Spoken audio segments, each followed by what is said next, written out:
ay gawa niya ng parandal siya ang presidente, wag naman siya yung mag-aasa na lang sa iba at ngingisi-ngisi pa, kala mo talaga. Gusto mo ba matapos ang kanyang pamuno sa 2 taon? Eh kung tutusin nga, dapat bumaba na siya ngayon eh. Kailan po kayo naging loyalista? Ay matagal ng panahon. Matagal na. Ang leader ko dyan, si Alona Alegre, tinapay lang at saka tubig ang kinakain namin.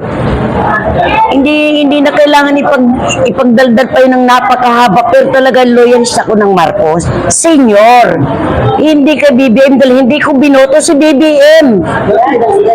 Hindi ko talaga naboto yan. Kasi nga, ang aming alam na aming ibubotong presidente ay si Sara. Ngayon nagkausap sila sa Cebu para magampanan yung kanilang unit team na si Sara mag-dice na lang. Si BBM ang tatakbong presidente. Pero ang talagang presidente ko ay si Sara. Hindi si BBM kaya hindi ko siya binoto.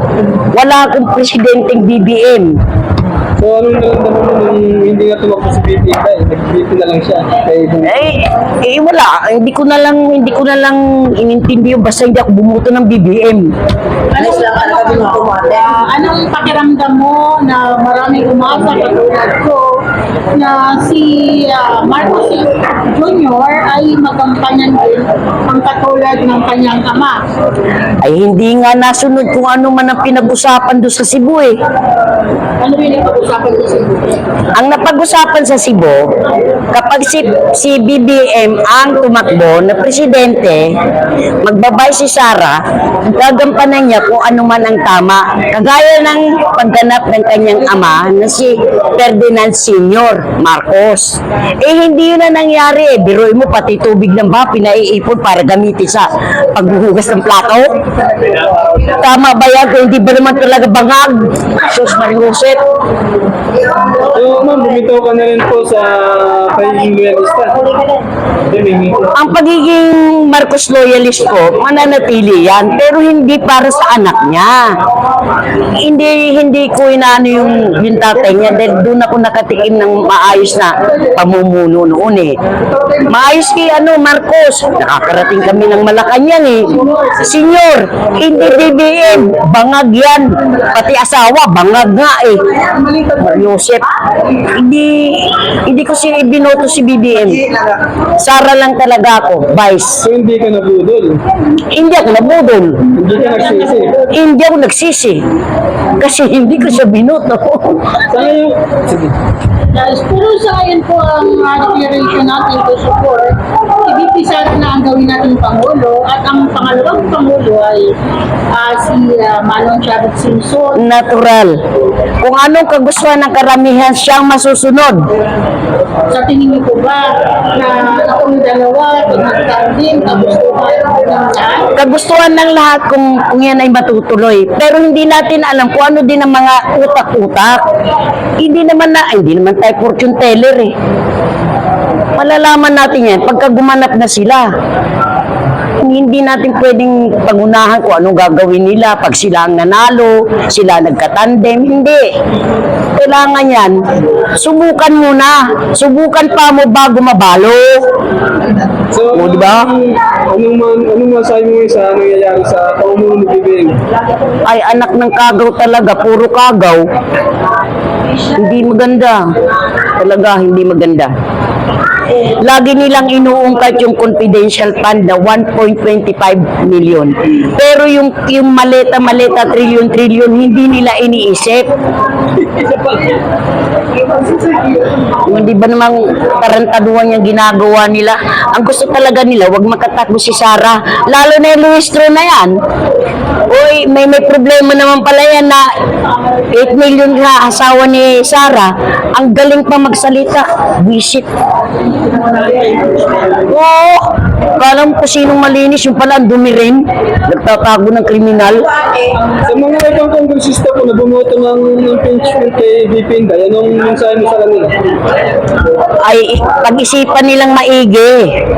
Hindi yung boto nila sila ng boto na hindi nila alam kung anong mangyayari sa boto nila. At pag umupo si Sara, lagot sila. Paano ating mali-malita ang nangangako natin. Ay, nako. Mali-malita. Kahit gaano kabalong ang pinapatupad ng gobyerno, ay bayad sila eh. Buboto sila. So, ano nga Yung mga sinasabing bayad, bayad. Puro balita lang yan, hindi natin nakita eh. ayun, umamin nga isang publisista ate, nagpapakay, na hindi daw siya nangingi, kusang binigay. May 18 Marines po nagsalita. Naniniwala po ba kayo sa 18 Marines? Pag-sabi nila na sila na natin. Oo, paniwala ako dyan. Talaga pala sila. Oo, So ngayon masasabi mo bayad sila dahil salita lang walang Marine. sila lang naman ang naghatid kung saan nila gustong ihatid, kung saan inutos na ihatid. So hindi na ito nagiging mercy kasi may nagtumayo na at nangyayari. Kaya nga, may 100 pa na Marines na darating. Itong mga congressman na bumoto, ano bang counterpart na nararapat kayo po in your age na balikan sila para panagutin dahil pumirma sila hindi naaayon sa taong bayan. Ay naku, problema na nila yun. Papirma sila ng papirma eh. Pirma rin ang pirma. Hindi ba pwede natin buksan natin ang kanilang libro? Kung anong magagawa dyan, na pangontra dyan sa mga ginawa nila, di gawin. Hindi yung manghuhula na naman. Ano-ano na lang mga sinasabi dyan, kung ano-ano mga tinatanong, hindi naman tama yan. So ngayon pong crisis no ng taas ng presyo ng gasolina, mga bilihin, ano pong mensahe mo kay Bongbong Marcos? Hindi mo magpapalasa na gawa. Ganito yan eh. Ang pagtaas ng gasolina, hindi yan tama. Ibabase mo lang sa naggera. Hindi naman tayong ginigera eh. Marami tayong mahihingian. Kagaya nga nung sinasabi nila na may sa India, may sa ganon, may sa ganito. Hindi lang naman yung ano na yan nahihingian eh. Oo, ang dami-daming mahihingian ng tulong. Ang India nga nakahirap-hirap na lugar eh. Okay po ba kayo na sa Pilipinas, yung alat ng pang-diesel is nasa 97% kumpara sa ibang bansa na apektado din sa langis ay mababa sa 50%? Eh, yun naman, hindi ko inaalam kasi ibang bansa naman yun. Dito talaga. Nagsalita po yung datos. Yung dati, 48 pesos nga lang eh, per liter eh. Eh ngayon, ang taas-taas na 110. 110? 28 So anong mensahe mo kay Bibing na lang sa kanya, wala pa siyang nagagawang talagang konkretong solusyon? Ay gawa niya ng parandal siya ang presidente, wag naman siya yung mag-aasa na lang sa iba at ngingisi-ngisi pa, kala mo talaga. Gusto mo ba matapos ang kanyang pamuno sa 2 taon? Eh kung tutusin nga, dapat bumaba na siya ngayon eh.